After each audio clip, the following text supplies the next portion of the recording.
It's not good to have you around. From now on, you will live alone in this house." Soon after the baby was born, my husband brought me to a shabby apartment near his parents' house.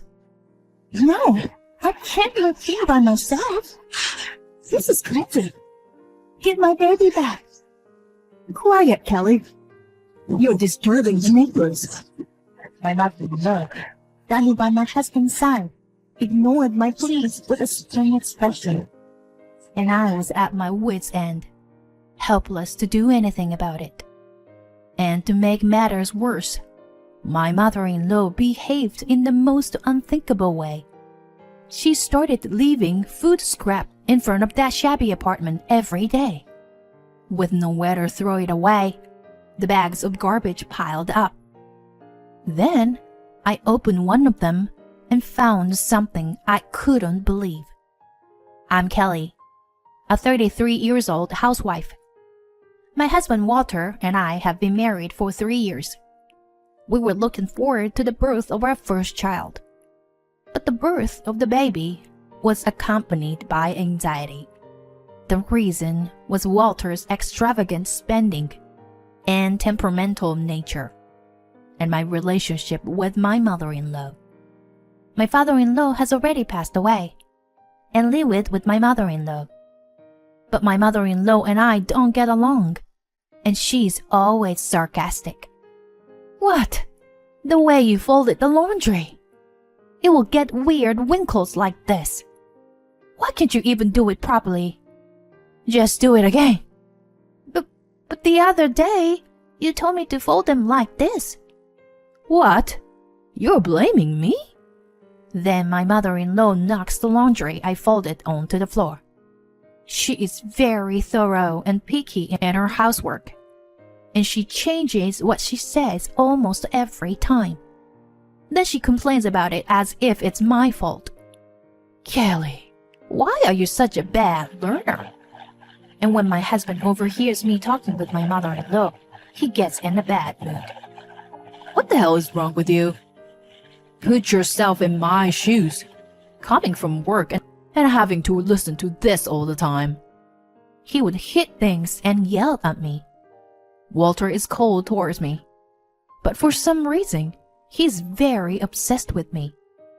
I have a cell phone, but the only contacts I have are with Walter and my in-laws. My internet browsing is constantly monitored. And of course, he's using GPS to track my location. Even before we got married, I knew he was a jealous person. But after we got married, I started to think about divorce because his jealousy just got worse. One day, I went shopping and called the lawyer's office from a payphone. I explained the situation to the lawyer and somehow started to work toward divorce. Fortunately, I had some savings before our marriage, and the lawyer was sympathetic to my situation. "Let's make sure the divorce goes through. As for the remuneration, you can pay me in installments once you have a stable living situation," the lawyer kindly said to me. I thought that the divorce was proceeding smoothly. Then one day, I noticed that I had not been feeling well for several days. I rushed to the hospital and found out that I was pregnant. I had been taking pills to avoid pregnancy in order to get a divorce, but my husband would hid things from me. I must have gotten pregnant then. I was torn between joy at having a child and anger at him. My parents had already passed away, so I had no home to go back to. In addition, my morning sickness was so severe that I was unable to take any action for divorce. Walter seemed convinced that having a child would keep me from running away. Or maybe he's just really happy to have a child. And he softened his attitude. "We'll have to remodel this house. If it's a boy, he should be an athlete. And if it's a girl, we'll have to raise her to be a good wife and a wise mother." My husband says these things and develops selfish theories about education. I thought to myself, I'll divorce you after the baby is born, though. I gave a vague answer and let it slide for a while. My mother-in-law was as mean as ever toward me, but there was a slight change in her attitude. If something happens to you, the neighbors will misunderstand that I did something to you. So, Kelly, stop worrying and concentrate on the baby. Huh. Why did Walter even marry this woman? You know, Kelly, honestly, I want you to leave. But I'll take care of you until the baby is born. Somehow, I was able to rest because she didn't force me to do the housework like before. My morning sickness was pretty bad. What the hell, Kelly? What can you eat then? You're such a pain in the ass. My mother-in-law kept complaining to me, but she did make meals for me. But in the end, I almost became malnourished, and I had to spend some time in the hospital before the baby was born. And I gave birth to a healthy baby boy. I was about to contact a lawyer to get a divorce from Walter when I noticed that my bank book was missing. Moreover, my diary, which I had intended to hand over to the lawyer, was also missing.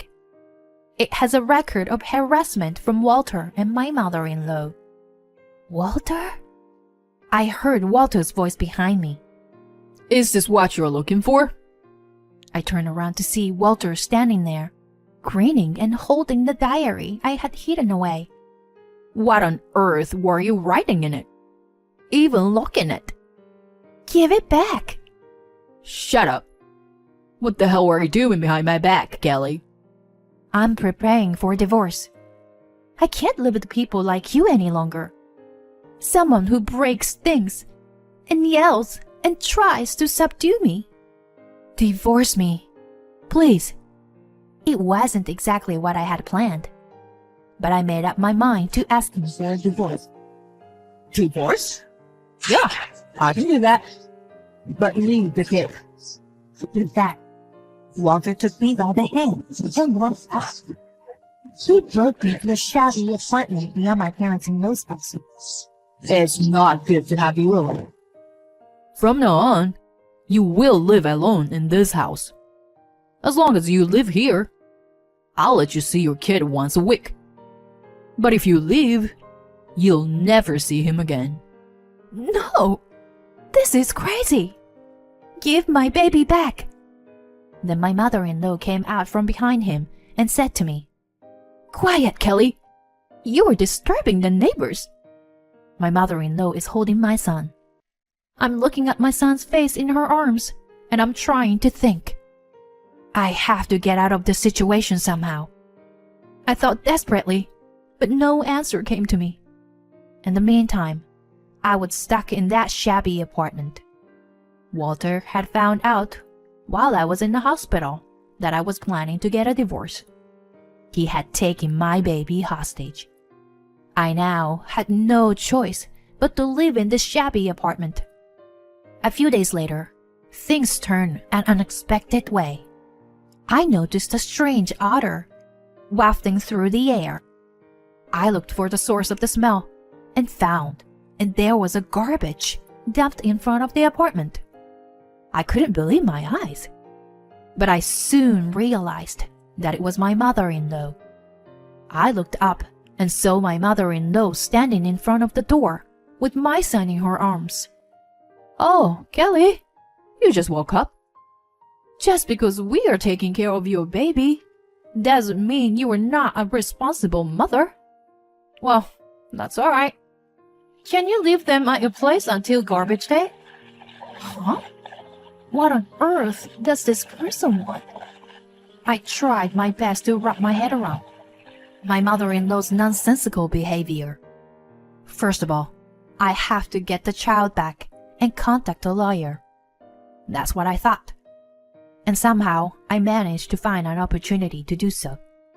A few days passed in the meantime. Meanwhile, every morning there was a garbage dumped in front of my room. What did I do to deserve this? I was getting angry.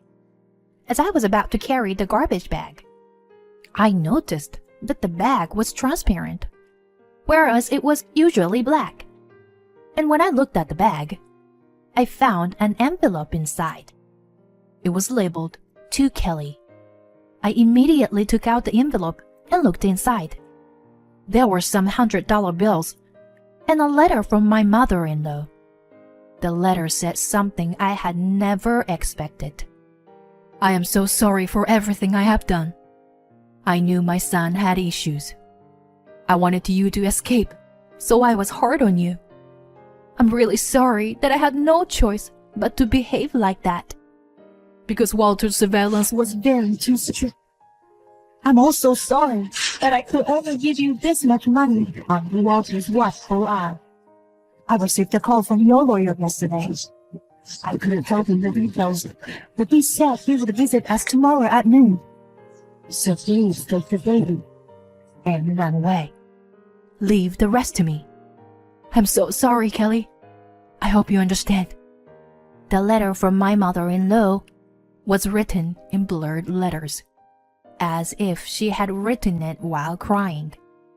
I realized for the first time that my mother-in-law was also my husband's victim. I checked the other garbage bags and amazed at the contents. I found envelopes in the other bags as well, containing cash. I realized that my mother-in-law was trying to take care of me all this time. I learned that she was being as kind as she could be in letting me see my baby under Walter's watch. Because of Walter's personality, even if she was his mother, he probably looked down on my mother-in-law because she was a woman. In addition to the cash, the envelope also contained several photographs of my baby. I cried as I felt my mother-in-law's concern for me. I gathered my thoughts for the next day's meeting with the lawyer and went to sleep. The next day I woke up to the sound of the doorbell. When I answered it, I found my mother-in-law standing there, holding my son in her arms. Walter is going on a business trip today and won't be back for 2 days. This may be your last chance. Kelly, I'm so sorry for everything. My mother-in-law bows repeatedly to me as she holds out my son to me. But, what about you? Walter will get furious with you if you're gone.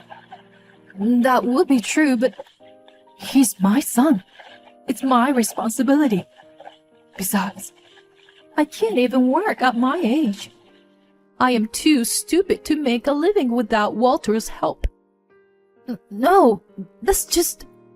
I decided to invite my mother-in-law in and listen to her carefully.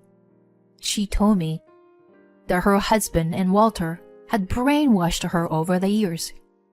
You can't do anything.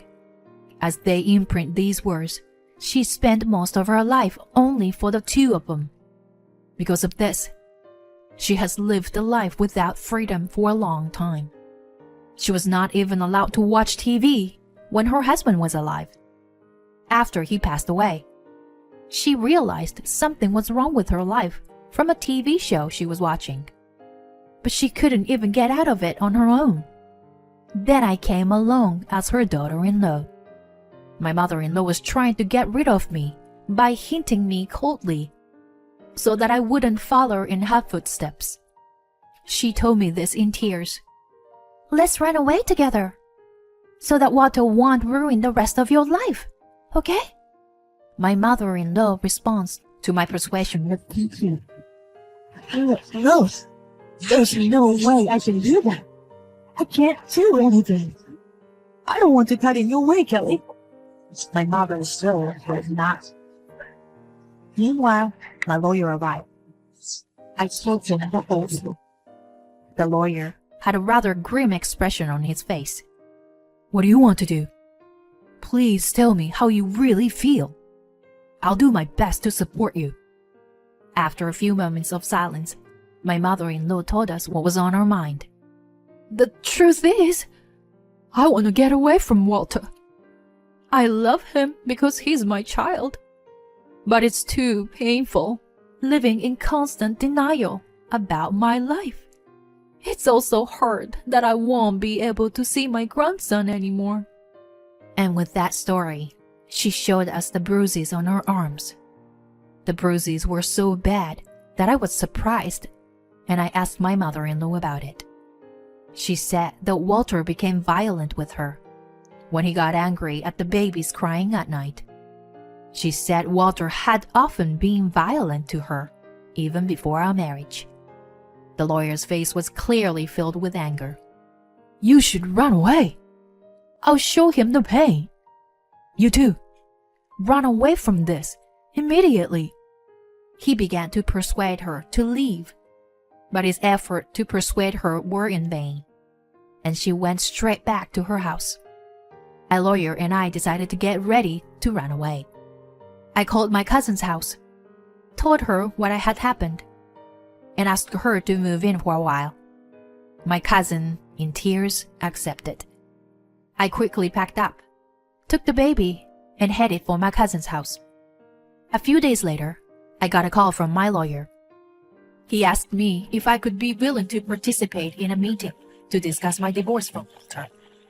During this call, I was told by the lawyer that my mother-in-law would also be attending the meeting. When I visited the lawyer's office, Walter and my mother-in-law were already there. When Walter saw me, he said, I was worried about you. I'll kick her out if it's about my mom. So, the three of us will live together from now on. Okay? I ignored him and sat down. Our lawyer started talking about divorce, alimony, and child support. Meanwhile, Walter was screaming at me to come back. Walter, the lawyer is speaking now. It's important. Can't you even listen? When I replied, Walter's face turned red, as if he was about to go berserk. But he seemed to be holding back in front of the lawyer. After the lawyer had explained everything, and the conversation had settled down, my husband opened his mouth. What's the matter with you? Why can't you understand that I love you so much? Do you really think you can get a divorce or over something like this? Walter asked me. Huh? Don't make me laugh. I've never felt any love from you. I've cut off all ties with the outside world, and I've endured your abuse day by day. Why are you so selfish? I replied with a laugh, and Walter stood up. The lawyer said, Walter, please sit down. My husband sat back down in his chair and opened his mouth to my mother-in-law. Kelly is leaving because of you. How about you say something? What do you think you were doing? Give him money without consulting me and ruin my child's happiness. My mother-in-law replies, I'm just trying to save his life and happiness. Saying that, my mother-in-law held out the recorder. It was a recording of Walter's sarcasm and horrible words toward me. My mother-in-law had been preparing for this day since before I was pregnant. With this much evidence, even if we go to court, the divorce will be final. Do you agree to the divorce here and now? Or do you want a divorce after it goes to court, and the company and others find out about it? Which would you prefer? The lawyer combined all my evidence and confronted Walter about the divorce. Then Walter said as if he had given up the idea. Okay. I'm divorcing you. Nodding his head, he agreed to the divorce. I will never see you again. As I said this, my mother-in-law opened her mouth as if to put an end to it. I've been putting up with this for a long time, but I'm glad it's over. Walter, I'm leaving you. I'm going to live on my own. As she said, holding out a piece of paper. Don't get involved with me anymore. Otherwise, I'll take this and file a police report. The paper was medical certificate for my mother-in-law's injuries, inflicted by Walter. Then the lawyer tells him matter-of-factly, Your mother is fully prepared to file a lawsuit. Then Walter started to cry. Mom, Why did you betray me too? At the sound of Walter's grief, my mother-in-law's face contorted for a moment. Betray you? Isn't it betrayal to violate a family member? How can you cry without understanding what you have done? We have been living in hell for a long time, I said to him too, and stared at my husband. I took my mother-in-law's hand and left the office. After a while, my mother-in-law sold the family house. She moved to the countryside, relying on her relatives. Since her husband had left her a substantial inheritance, she was going to spend the rest of her life in comfort. As for me, after my divorce from Walter was finalized, I found a job far away from here. Now, with the help of others, I'm leading a new life with my son. I almost ruined my life with this marriage. There is no need to get used to the absurdity. That's okay. I want my son to be a gentle person with compassion and kindness for those around him.